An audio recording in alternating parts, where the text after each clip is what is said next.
insuficiencia renal aguda, tenemos que tener en mente,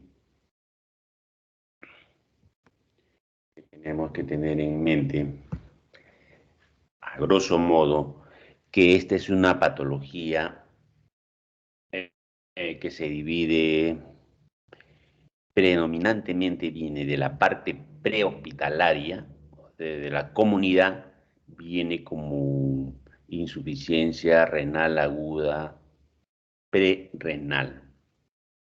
Y la otra contraparte, la mayor cantidad de insuficiencia renal aguda parenquimatosa se da en el hospital.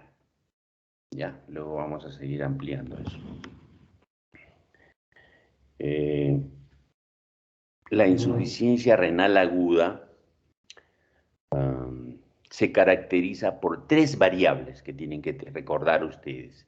Tres variables. Uno es disminución del volumen urinario. Dos es presencia de elevación de cuerpos nitrogenados, creatinina, urea. Dos. Y tres es el tiempo. A veces nos olvidamos, pero en la definición de insuficiencia renal aguda también está el tiempo, sobre todo en el LACNI. 6 horas, 6 horas, 12 horas, lo van a ver en aquí 1, aquí 2, aquí 3.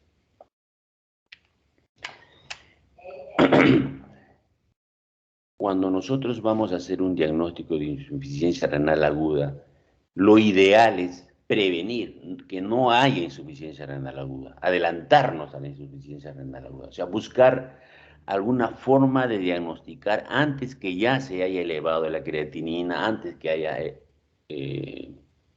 oliguria, ¿no? Para eso están los biomarcadores precoces que deberían de utilizarse, pero se han hecho estudios, muchos estudios para tratar de identificar eh, identificar la ira prerrenal antes que de estos síntomas.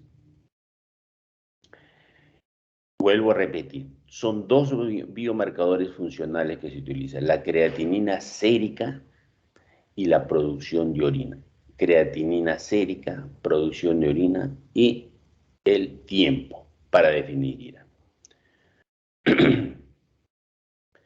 Cuando nosotros queremos buscar una estrategia de prevención para tratar de prevenir esto, se buscan unos biomarcadores, le dije. En el JAMA tiene un montón de biomarcadores, busquen ustedes en los libros también un montón de biomarcadores que tratan de adelantarse a la falla renal aguda, pero aún no se encuentra un biomarcador estándar, por eso que no se utiliza en los hospitales, que nos haga prevenir. Entonces no hay una forma de hacer una prevención primaria de ira, ¿no? Y la recomendación de este consenso sí es que, si bien es cierto, no podemos detectar quiénes van a hacernos falla renal aguda, pero sí podemos adelantarnos en algunos casos puntuales, ¿no?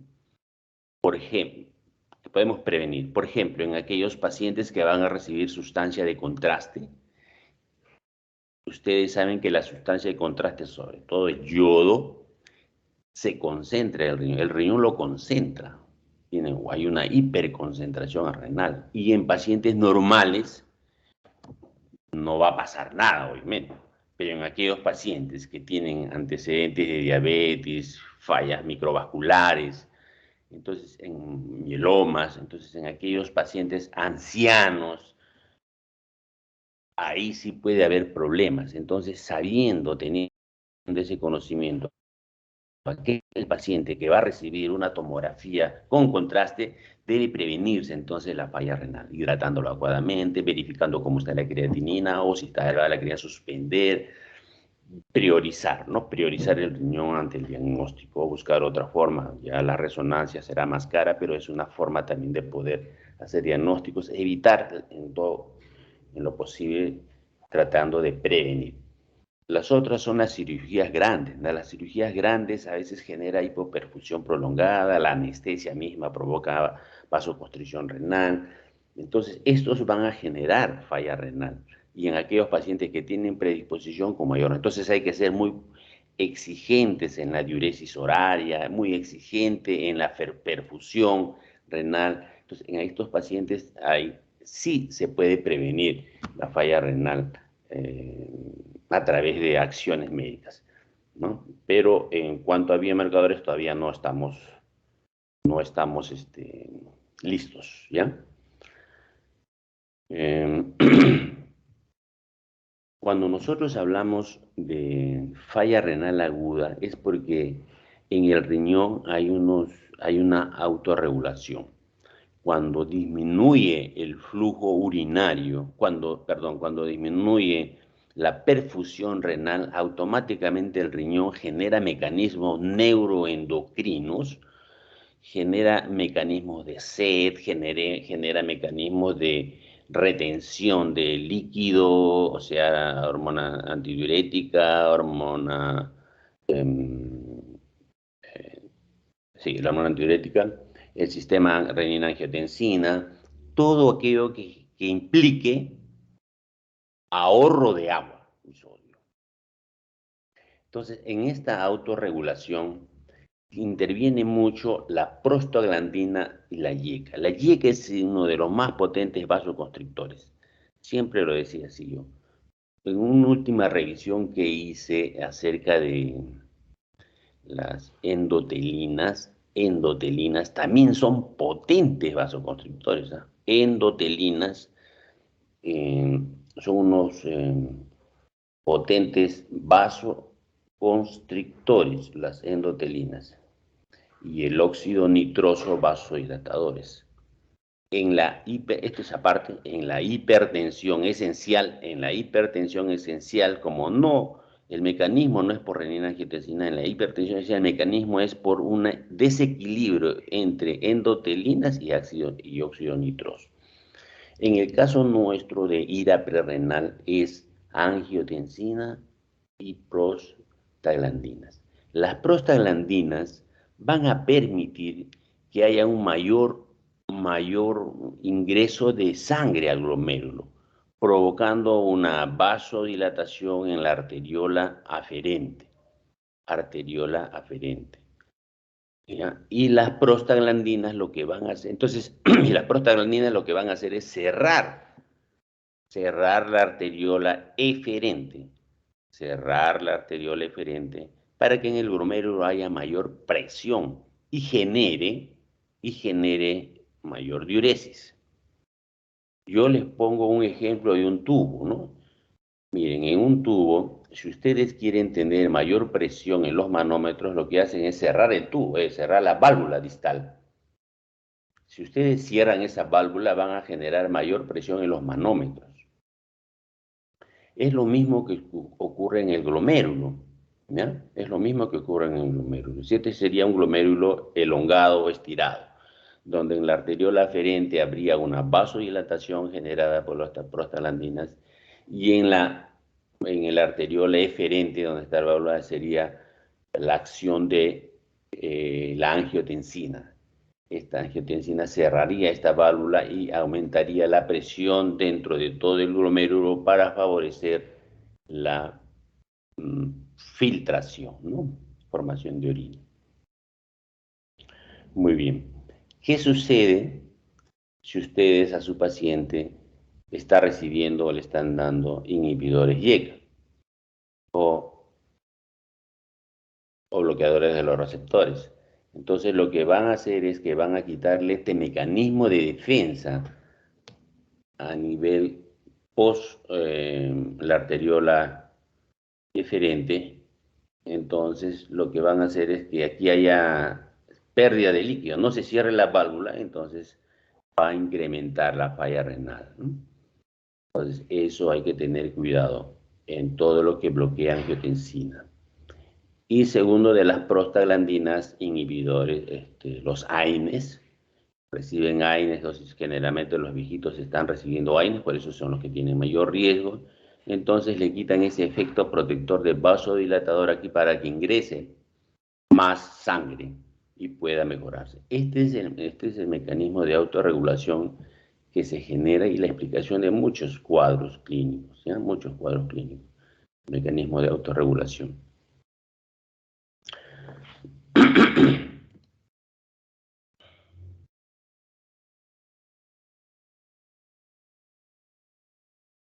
La falla renal aguda se ha sistematizado, lo han sistematizado. En la evolución histórica, inicialmente se empezó con el rifle y luego apareció el Akin. Actualmente se está utilizando en el Akin, tienen una equivalente.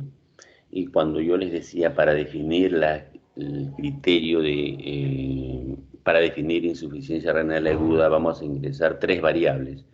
Uno es la creatinina sérica, el otro es el gasto urinario y el otro es el tiempo. 6, 12, 24. Estudiemos el Akin. Akin 1, estadio 1, estadio 2 y estadio 3. En el estadio 1 que haya una variación de 0.3 miligramos por decilitro o lo que hacemos habitualmente 1.5 a 2 elevado del basal. 1.5 a 2 del basal, de la creatinina sérica basal que tiene el paciente. Considerarlo normal, esa es una debilidad, ¿no? Porque no sabemos cuánto es la creatinina sérica. Aunque ahora con la historia clínica digital, al revisar la historia ya tenemos una creatinina ahí basal, es más rápido. Usualmente estos pacientes están en emergencia y ustedes hasta buscar la historia clínica antigua, cuánto demoraban. Ahora no, en la computadora ustedes buscan sus atenciones anteriores o entran al laboratorio y tienen ya la creatinina basal o la creatinina previa. En función de esa es más fácil catalogar aquí de qué estamos hablando, si es de un nivel 1, 2 o 3, ¿cuánto se elevó? 1.5 a 2, de 2 a 3 o mayor de 3, ¿no? Mayor de 3. Y en ambos, tanto en Akin como en rifle, ambos el gasto urinario para el estadio 1, Akin 1, es el gasto urinario menos de 0.5 mililitros por kilo por hora por al menos de 6 horas. El tiempo no se olviden. El tiempo no se olviden. Por eso que decimos que la insuficiencia renal aguda es una enfermedad o es una patología que consiste en una reducción del gasto urinario con elevación de cuerpos nitrogenados, ¿no? y que puede ser potencialmente reversible, ¿eh?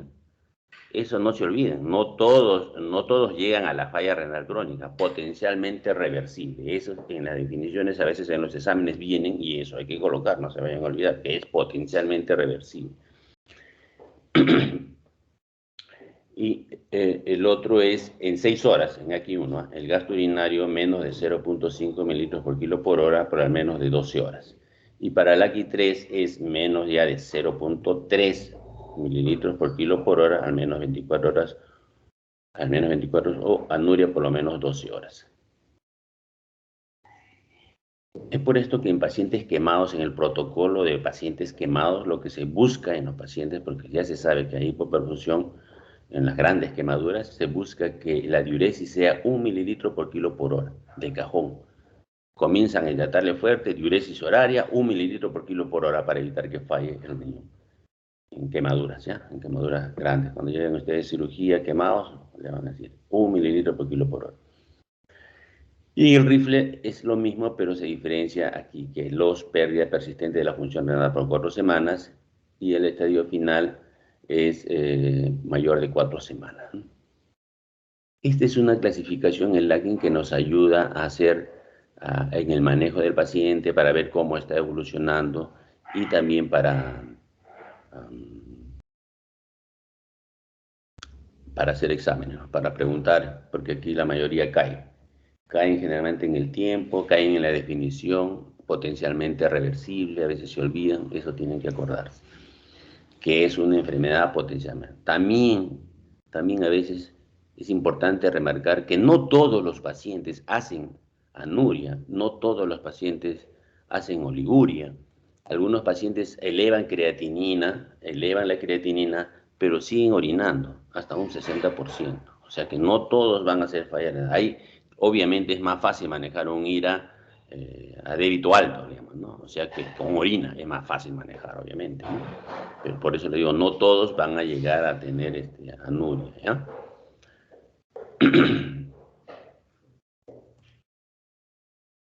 Y aquí, cuando nosotros hablamos de la falla renal aguda, tenemos que considerar tres dimensiones, prerrenal, renal o intrínseca y la posrenal. Siempre también preguntan de esto, siempre preguntan, ¿cuál es la más frecuente de las patologías de insuficiencia renal? Entonces te ponen la prerrenal.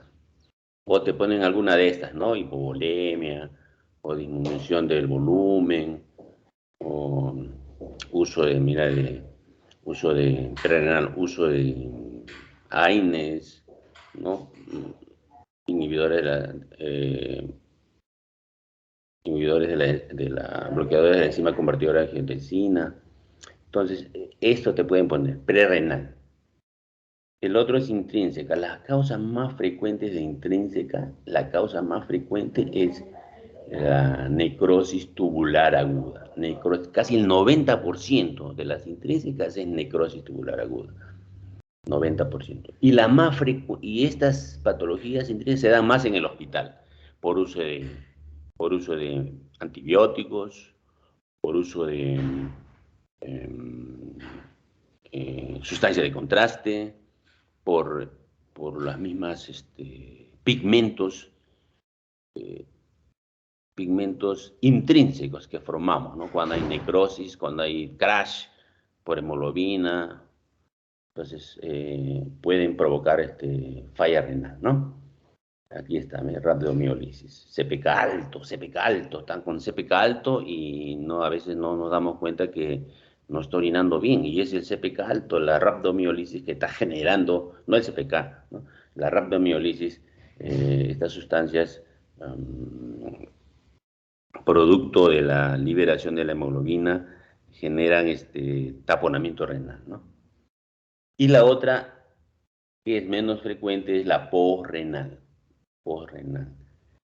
Como son dos riñones, para que haya anuria tiene que haber centralizado una zona común para los dos riñones, y esto se da a nivel del cuello vesical, ¿no? Cuello vesical, obstrucciones pélvico-laterales, a veces hay tumores grandes, ginecológicos, que obstruyen la salida, provocan una gran dilatación, ¿no?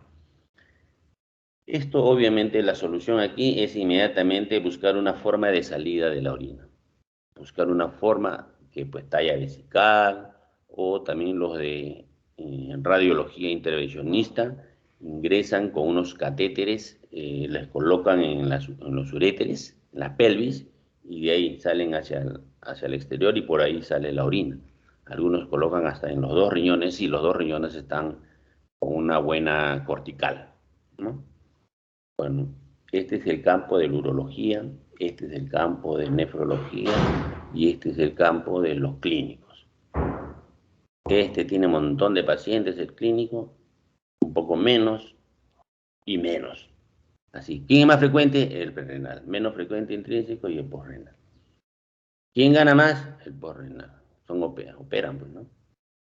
Este es un chiste nomás. Bueno, del prerrenal tenemos que analizar estas dimensiones. Este es importante porque esto es lo que está comentando. Y lo he dividido así, el prerrenal. Estas subdimensiones, disminución del volumen intravascular efectivo, o sea, se pierde, ¿no? Pérdidas reales, hemorragia. Frecuentemente paran preguntando hemorragias, como ir a prerrenal, vómitos, diarreas, quemaduras, diuréticos. Este es cuando hay una pérdida real, objetiva, ¿no? Y la otra es por redistribución interna. Por ejemplo, el síndrome nefrótico. No pierde tanto líquido, pero hay líquidos en el extracelular, ¿no? En el intraperitoneal, en edemas, etc. Pancreatitis, también una pérdida en tercer espacio por vasodilatación. Otra forma de redistribución es, por ejemplo, en el cirrótico, también, ¿no? En el cirrótico también es abundante líquido extra. Entonces, así es el prerrenal. Y el otro es por reducción del gasto cardíaco. No hay buena bomba, ¿no? Fevis de menor de 20. Entonces, el paciente tiene un choque cardiogénico. Cuando hay un choque cardiogénico, cuando hay infartos, insuficiencia cardíaca congestivas, arritmias, valvulopatías, estenosis aórtica severa, por ejemplo, bajan el gasto cardíaco, ¿no? En ese de la estenosis aórtica hay que tener cuidado. Ustedes, miren, a veces es bastante error, ¿ya? Yo les digo porque ocurre. Cuando hay estenosis aórtica severa, el paciente tiene hipotensión o está con la presión mínima. Claro, es que está cerrada la aorta, la válvula. Está tan cerrada, entonces el corazón obviamente tiene que crecer. Hay una dilatación concéntrica del ventrículo izquierdo, ¿no? Bombea, bombea para luchar contra la resistencia de la válvula aórtica. Y obviamente la presión va a estar baja, ¿no? Y entonces la presión pues está en 9, 9,6, 8, 85, y el paciente está bien. Y a veces se asustan, ¿no? O por una diarrea, por ejemplo, viene el paciente por una diarrea y ¡brac! Se le baja la presión, pues si está en el límite, el hombre está en el límite. Entonces, tratar el foco inicial. Está con una diarrea, lo hidratas bonito, lo hidratas. Pero la mayoría, como está con 85, 90, se asusta y dice, uy, está con baja, hay que poner adrenalina, por decir, ¿no? O noradrenalina, o dopamina. ¿Qué sucede? Ustedes tienen que evaluar en esos pacientes cómo está el llenado capilar, ¿no? Hay vasoconstricción. Esos datos, esos que ustedes miran, es importante, el llenado capilar, vasoconstricción. ¿Cómo está su luz? ¿Está lúcido, no está lúcido? ¿O hay signos de hipoperfusión? Si no hay signos de hipoperfusión, no asustarse en estos pacientes con estas estenosis. Simplemente tratar el foco que lo trajo, el motivo por el que trajo, y tratar de hidratarlo rápidamente para que recupere su presión. ¿Y por qué digo que no se asusten? Porque la presión, porque el paciente no tiene, si no tiene estos signos de hipoperfusión, esa es su presión. Y si ustedes le ponen noradrenalina, donde ponían más dopamina, dobutamina, adrenalina, ¿qué hacen? Para esos fármacos, el denominador común es tratar de elevar la presión arterial, pero ¿en base a qué? A cerrar las arterias, que las arterias disminuyan su diámetro, o sea, aumentan la resistencia, hacen vasoconstricción para subir la presión. ¿Y qué pasa el ventrículo izquierdo que está luchando contra esa válvula aórtica, que está luchando con esa estenosis? Y ustedes lo estenosan más farmacológicamente, estenosan todas las arterias, le aumentan más la resistencia. Entonces el paciente va a bajar más la presión. Entonces, muchas veces, ha tenido que ser uno drástico. Hay que retirar la adrenalina, retire todo. Pero todo está chocado, está abajo. ¿Está chocado o no está chocado? ¿Cuáles son los signos de shock? ¿Hay signos de hipoperfusión? ¿No está orinando? No, no. Entonces, ustedes, ese es un problema de las estenosis aórticas, no se vayan a descuidar, ¿ya? Y lo otro es la vasodilatación periférica, también dentro de los hospitales ocurre bastante, sepsis, ¿no? Sepsis, choque anafiláctico, hipotensores, vasoconstricción renal. Eso básicamente por los AINES, ¿no? Inhibición de la síntesis de prostaglandinas. Vasodilatación de la arteriola eferente por inhibidores de enzima convertidora de angiotensina. Ya, hay que retirar inmediatamente en los pacientes que tenemos con esta sospecha, hay que retirar estas drogas. Y también hay muchos pacientes que ingresan con COVID, por ejemplo, de frente a su ceftriaxona, ¿no es cierto? Ceftriaxona, diuréticos porque están congestionados, la mayoría de viejitos son los que se congestionan. Y le estamos dando abundante, y están haciendo ya, a veces el sedimento urinario está con proteinuria, está con hematuria, y están haciendo ya falla renal. Y son renales, ¿eh? Son renales. Acuérdense que las sustancias nefrotóxicas generan nefritis intersticial, medicinas, fármacos. Bueno, ¿qué es lo que sucede cuando un paciente está con insuficiencia prerrenal? Hay una vasoconstricción por el sistema renina-angiotensina, una vasoconstricción severa, ¿no? Con el objetivo de que haya diuresis. Pero en ese proceso de vasoconstricción severa también hay un compromiso de la circulación a nivel parenquimal intersticial tan severos se cierran que pueden provocar necrosis tubular aguda y lo que fue prerrenal se convierte en renal. Este es el principal motivo por el cual los pacientes hacen falla renal intrínseca o necrosis tubular aguda, que es el 90% de las insuficiencias renales intrínsecas, ¿no? 90%. Y se provoca, y se ve todo el daño de las células endoteliales, secundario a isquemia, obviamente.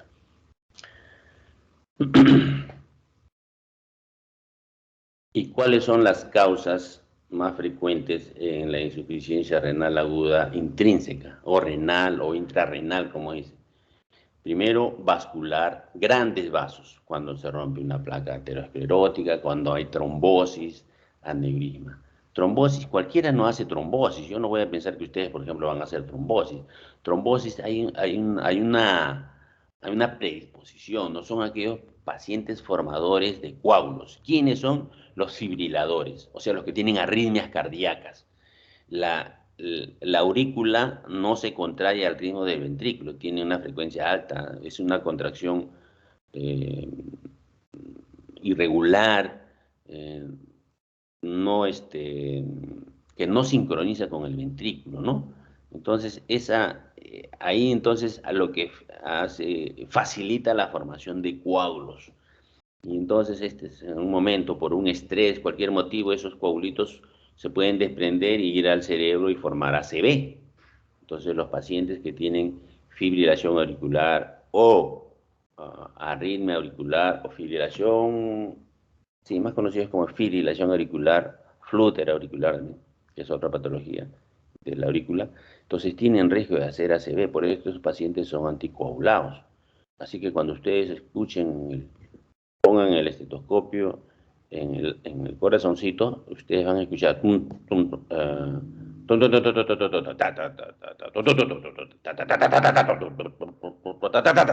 escuchan eso, ustedes, esta es una fibrilación auricular. Ojo, si ya lo hizo, ya entonces usted, ACV, es sospechoso, es por esta arritmia, ¿no?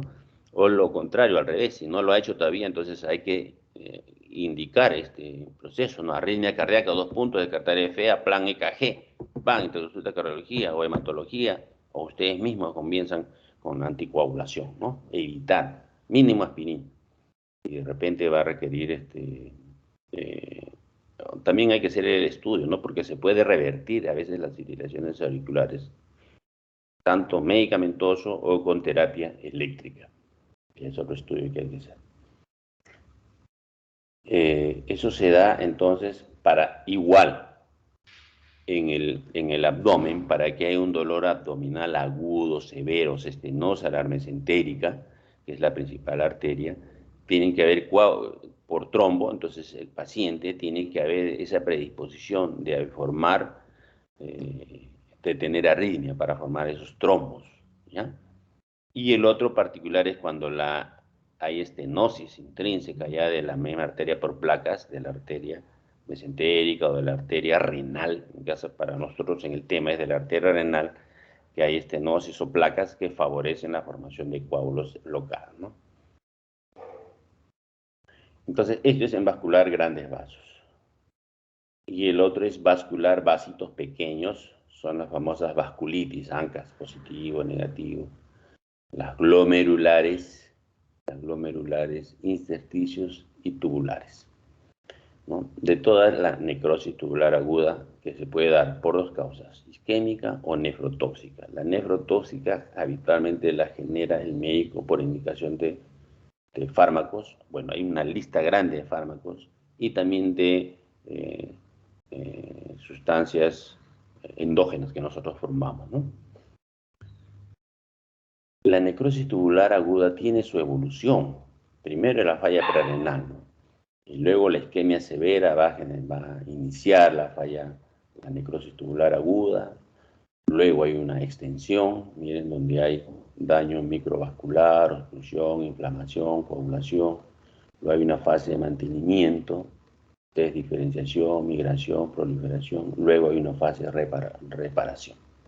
Una característica es que el paciente empieza así y cuando están en estas fases de mantenimiento de reparación, sobre todo comienzan con una poliuria, comienzan a orinar bastante y que hay que reparar. Les cuento esta experiencia porque no está descrito, pero en aquellos pacientes que no estaban con una falla prerrenal, con shock, y se hidrataba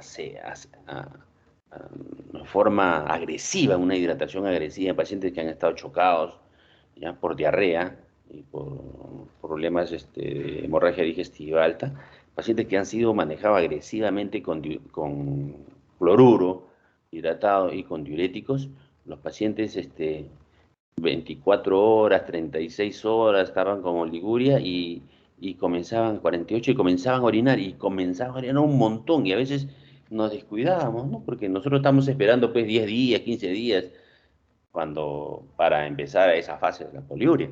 Y cuando al segundo o tercer día comienzan a orinar un montón y nos descuidamos en el balance hídrico que está orinando bastante. ¿Qué está pasando? Lo que pasa es que está orinando un montón. Y eso no está descrito tampoco.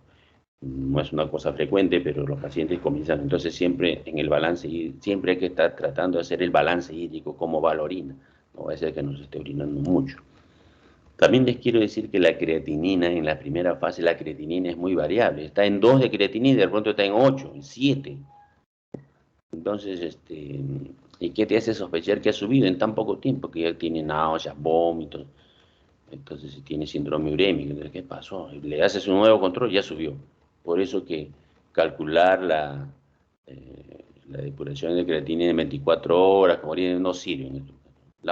Pero la fórmula de Krakow también hay que hacerla, pero seguido, ¿no? Porque es muy variable la creatina, muy inestable, no se puede. Es como el paciente crónico. No sirve para manejo en realidad en ese caso, ¿no? Básicamente nos interesa mucho la diuresis horaria sobre todo, ¿no? ¿Cómo va? Y una vez que termina el paciente, comienza a orinar o está establecido, si ya no necesitan hay que sacar la sonda. Mucho daño hacemos con la sonda nosotros, porque lo dejamos hasta el alta, cuando va a ir después de 5 días, 6 días, se va de alta, recién le van a sacar la sonda. La sonda fue para medir diuresis horaria y si ya está orinando, ya no lo necesitan, oye, ya no le pongo la sonda. Genera infecciones intrahospitalarias y prolongan la estancia hospitalaria. Más tiempo se va a quedar en el hospital por una sonda. Si ya está comiendo, le prueba de tener, sácale la sonda nasogástrica, hay que sacar rápido porque no generamos infecciones intrahospitalarias. Entonces, resumiendo, tenemos que la función renal hay una perfusión tisular alterada o una obstrucción urinaria. La prerrenal hay hipoperfusión con un parénquima normal. El parénquima está sano. La renal con isquemia y hay lesión tisular, Y en la posrenal hay una obstrucción, ¿no? El riñón está bien, hay obstrucción. Quitar la obstrucción y se soluciona el problema. Estos son los porcentajes de presentación. El renal, su presentación es 55%, del renal 40% y el posrenal 5%, menos cantidad. Yo lo hago así para que ustedes se acuerden del clínico, nefrólogo, sí, urólogo.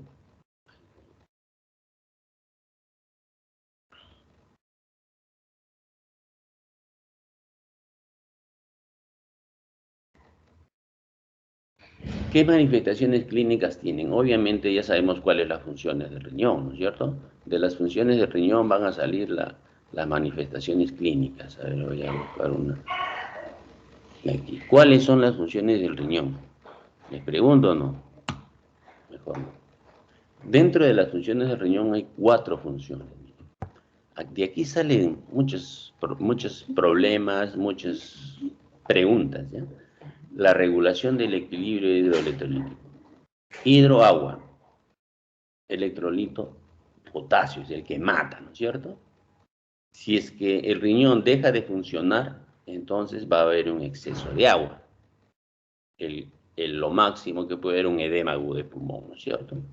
Si el riñón deja de funcionar, va a haber elevación de potasio. Entonces la hipercalemia, esa te mata, ¿no es cierto? La otra función es eliminación de cuerpos nitrogenados, urea y creatinina. Entonces, si falla el riñón, va a haber elevación de creatinina, va a haber elevación de urea. Y la urea tiene una facilidad para ingresar a cualquier sistema. Entonces, por eso hablamos de encefalopatía urémica. que la urea penetra nomás, atraviesa por todos lados, tiene una alta permeabilidad. Entonces, por eso afecta a diferentes zonas. Por el síndrome urémico no solamente afecta al cerebro, al aparato digestivo, cardíaco, como pericarditis urémica, afecta a todo por esa capacidad que tiene la urea, ¿no? Entonces, falla el riñón, eleva elementos microfilados. Entonces, si eleva la creatinina, eleva la urea y tiene síndrome urémico, entonces este paciente debe recibir terapia hemodialítica, ¿no? Entonces, aquí también sale porque cuando un paciente tiene diálisis de emergencia, aquí está la explicación de sus funciones. ¿Cuándo? Cuando tiene edema agudo pulmón. Pues esa es una indicación, exceso de agua. Cuando hay hipercalemia, indicación. Cuando hay elevación de creatinina, cuando hay elevación de urea con síndrome urémico, indicación de diálisis de emergencia. Cuando la acidosis metabólica es persistente, la diálisis lo regula, ¿no? Entonces, estas son las funciones del riñón para la fase aguda, que en la insuficiencia renal aguda va a manifestarse, ¿ya? Por lo tanto, va a haber edema, va a haber retención de agua, oliguria y todo lo demás. Y la otra parte es hormonal. La hormonal no la vemos en la falla renal aguda, la hormonal la vemos en la falla renal crónica. Entonces, si ustedes quieren hacer una pregunta, ¿cuál es la diferencia entre falla renal aguda y falla renal crónica desde el punto de vista de sus funciones? Aquí está la diferencia. Para hacer preguntas, ¿no? La hormonal. Entonces, conociendo esto, las manifestaciones clínicas entonces van a ser gasto urinario disminuido, oliguria o anuria, la tendencia va a ser así, sobrecarga hídrica, edema de extremidades, pulmonar, cerebral, y elevación de azoados que pueden dar encefalopatía urémica, ¿no?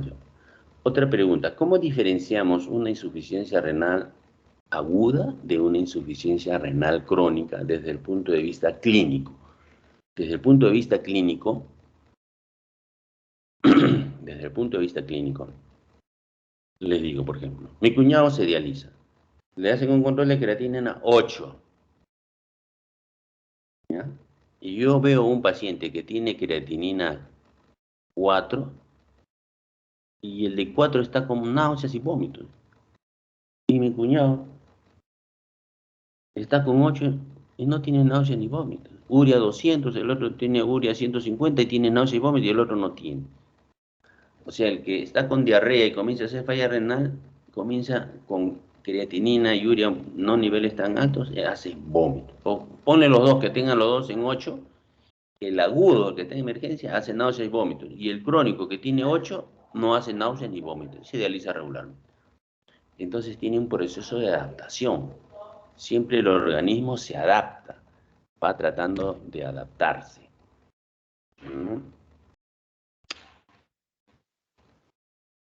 Ese proceso de adaptación es una explicación, por ejemplo, disculpe que me salga el tema, en los pacientes con asma grave, ¿eh? Los jóvenes que tienen asma grave, están mal y se ponen su Ventolin, ¿no? 1, 2, 3, 4, 5, 6, 7, pasa un ratito otra vez, 1, 2, 3, 4, 5, 6, 5 o 10 veces, y así. Y se van adaptando a su espasmo bronquial, se adaptan, como son jóvenes se adaptan, pero están en el límite. Y pueden estar graves y están cerrados sus bronquios, pero se adaptan, se están adaptando hasta que derrama la gota del vaso y el paciente se descompensa, hace paro y se muere. Jóvenes, porque hay un proceso de adaptación. Es como cuando ustedes entran al baño, hay mal olor un ratito y después ya se olvidan, se adaptan. Así pasa con esos pacientes. La explicación por qué algunos jóvenes, ¿por qué mueren? ¿Qué le pasó? No fue oportunamente porque se adaptaban. ¿Y quiénes son aquellos?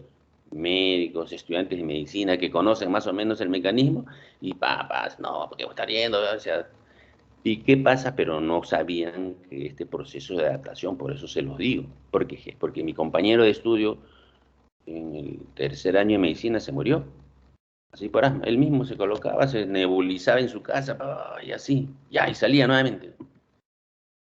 Hoy voy a llegar tarde a la clase, estoy con mi asma. hacen un proceso de adaptación. Después ya encontré la explicación. Pero en el COVID también hay un proceso de adaptación, no sé qué mecanismo hay, pero no tienes hambre de aire. Los pacientes estaban en la noche conversando y no sentían que les faltaba el aire, y en la mañana estaban muertos, muchos jóvenes. Hay un proceso, eso ahorita no encuentro la explicación, ¿no? Pero había ese proceso de adaptación. No encontraba, no sé, no tienen ese hambre de aire, ¿no? Esa necesidad. Bueno, bueno, dentro de los exámenes auxiliares tenemos la depuración de creatinina, ya les comenté, la fracción de excreción de sodio, biomarcadores. Esto es importante, lo de la fracción de excreción de sodio.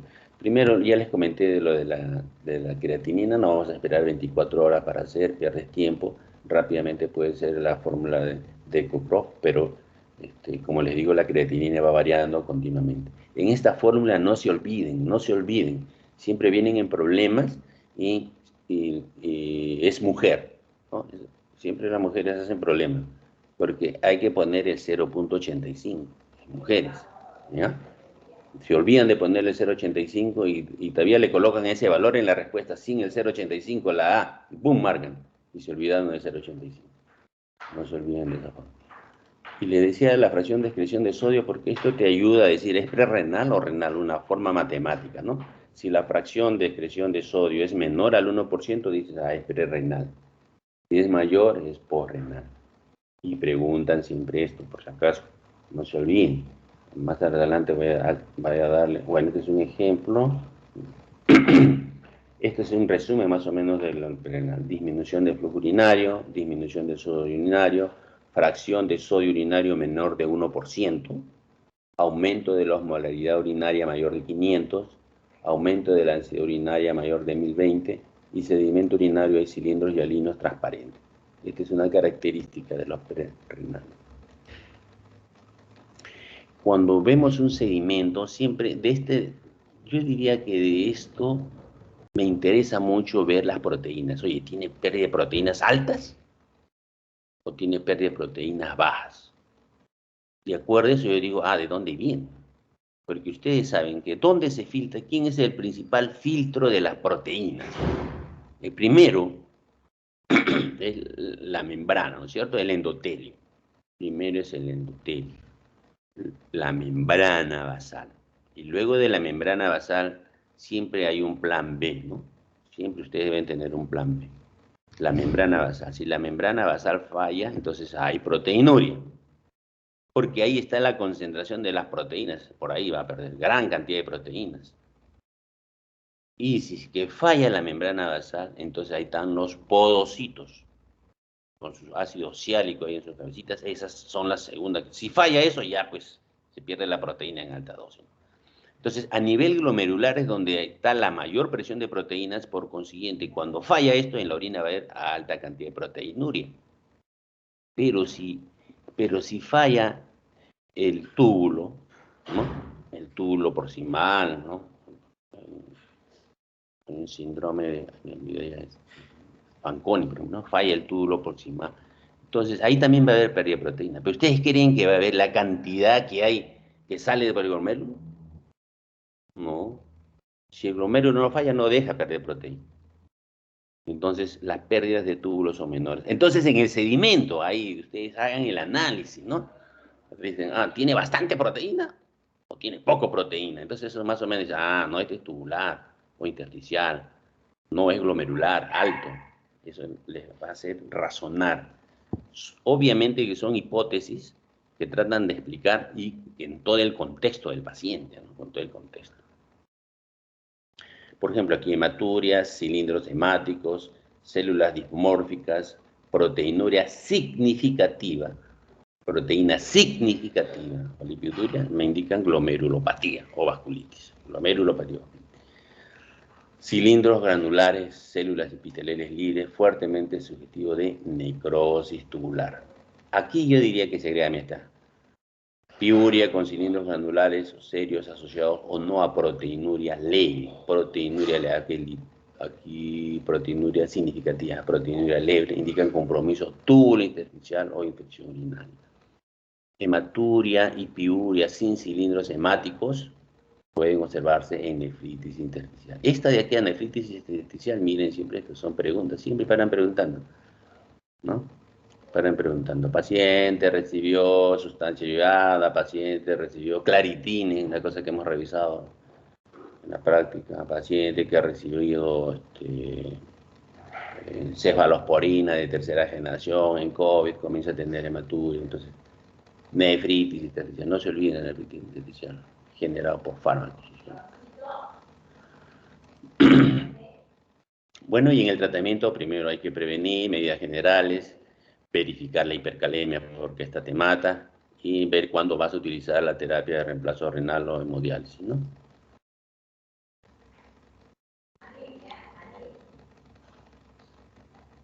Es lo mismo, medidas generales,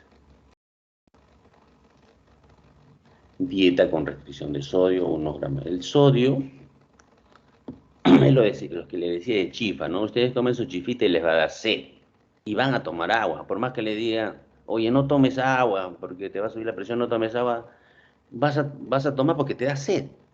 Entonces, a estos pacientes que tienen indicación de restringir el sodio y de restringir líquidos, lo primero que tienen que ustedes decirle es, señor, tiene que comer poca sal, o al familiar, tiene que tomar poca sal, o a la nieta, dele bajo en sal, pero no le quite la sal, ¿eh? No va a ser hiponatremia, convulsión, se apaga el abuelito. Hay que darle sal, pero en la indicación, 1 o 2 gramos, ya se le explicará cómo se le tiene que dar. Pero al disminuir la ingesta de sal, el paciente va a tener menos sed. Entonces, con eso evitamos que estén peleando y el paciente no va a tomar líquido a escondidas, ¿no? Restricción de proteínas, por las proteínas también son nefrotóxicas. Imagínense el riñón, kilos y kilos que recircula todo el día. Es nefrotóxica, trabaja duro el riñón en el filtrado de proteínas, en la protección de las proteínas. Fósforo menor de 800, evitar potasio en la dieta, obviamente, ¿no? Si el paciente no está orinando. Líquidos hay que darle 500 centímetros cúbicos más las pérdidas diarias que tengan. Evitar medicamentos nefrotóxicos, AINES, medio de contraste, antibióticos nefrotóxicos, diuréticos ahorradores de potasio, obviamente, no le vas a dar diuréticos ahorradores de potasio, sobre todo los pacientes, los cirróticos reciben bastante. YECA y área 2 por riesgo de hipercalemia y porque también alteran el mecanismo de autorregulación. Se puede utilizar quelantes de fósforo en hiperfosfatemia, hipocarbonato de calcio, gluconato de calcio en caso de hipocalcemia, de hipercalemia también, y bicarbonato para manejo de acidosis. Si la hipercalemia nos mata, entonces tenemos que tratar de corregir esto. Creo que en la teoría anterior hablamos de hipercalemia. De todas maneras, bueno, es una complicación frecuente de estos pacientes en aquí, pero más frecuente son en los renales que ya se dializan, que son unos jugadorazos porque el sábado o domingo se comen, toman sus chelas, se comen su parrillada y llegan en la noche de domingo con hipercalemia severa, falla respiratoria. Estos son los más hipercalemia más frecuentes que veo, que he visto siempre. Son aquellos que se han... Y uno le pregunta, porque ya sabe, para estar perdiendo tiempo, oye, le digo, oye, Diego, déjate de vaina. Has tomado gaseosa, sí, doctorcito, pensé que iba a durar hasta mañana. Hipercalemia severa, ¿no? Bueno, estos pacientes que están aquí no tienen catéter, nada hay que ponerle catéter, si requiere diálisis apoyo hay que colocarle, demora un poquito, ¿no?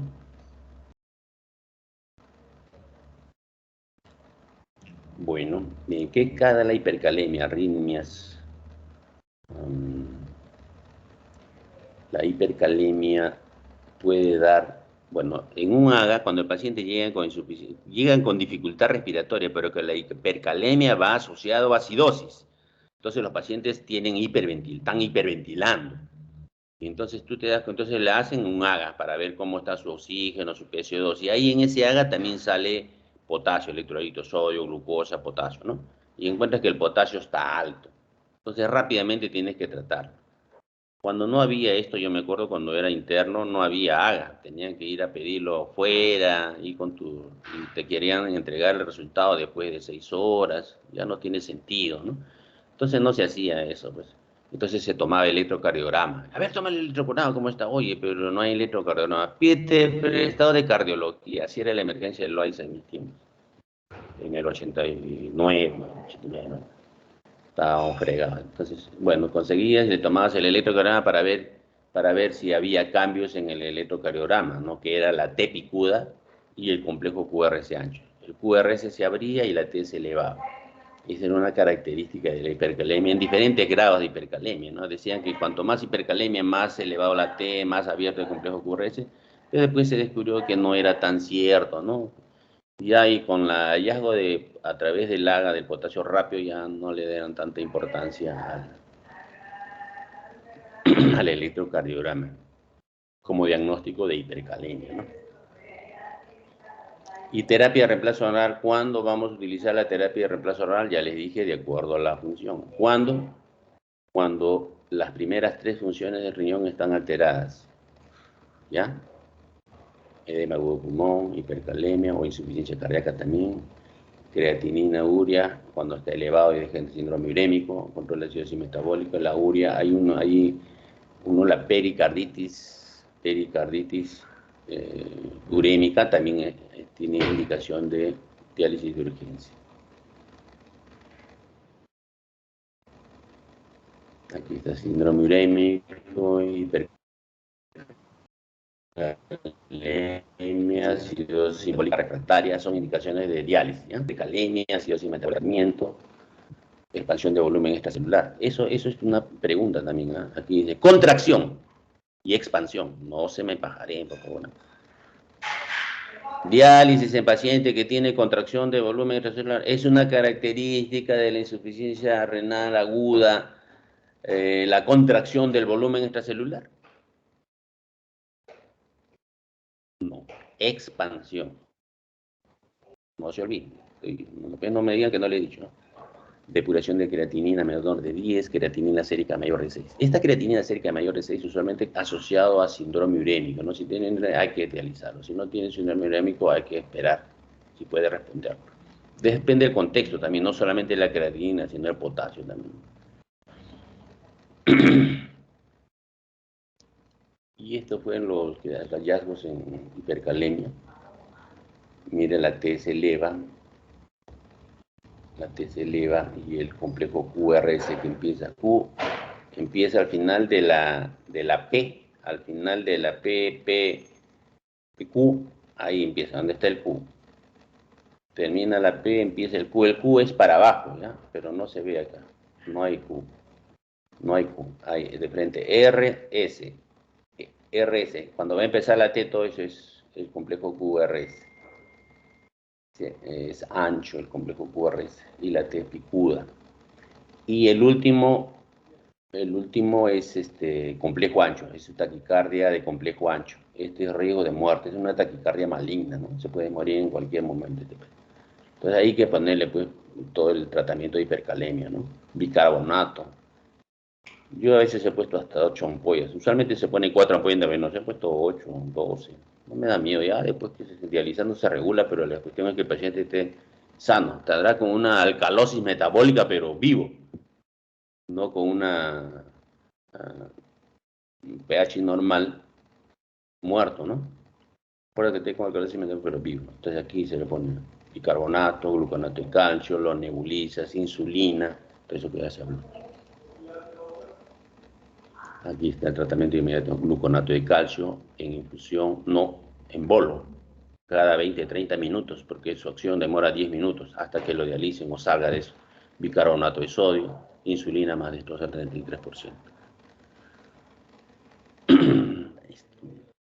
La insulina usualmente se coloca 10 unidades en 100 centímetros cúbicos de destroza el 33%. 10 unidades en 100 centímetros de destroza el 33% significa que hay 33 gramos en 100. O sea que 10 unidades para 33 gramos. Más o menos una unidad de insulina te metaboliza 3 gramos de dextrosa. Por eso es 10 unidades para 100 centímetros cúbicos. Una unidad de insulina te metaboliza 3 gramos de dextrosa. 3 gramos de dextrosa. De ahí sale la relación.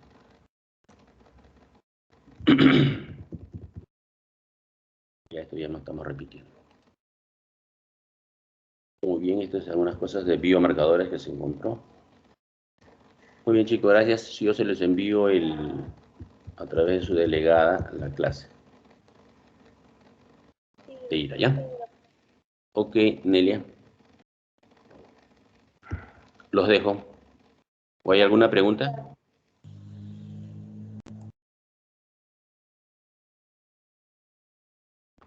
Listo.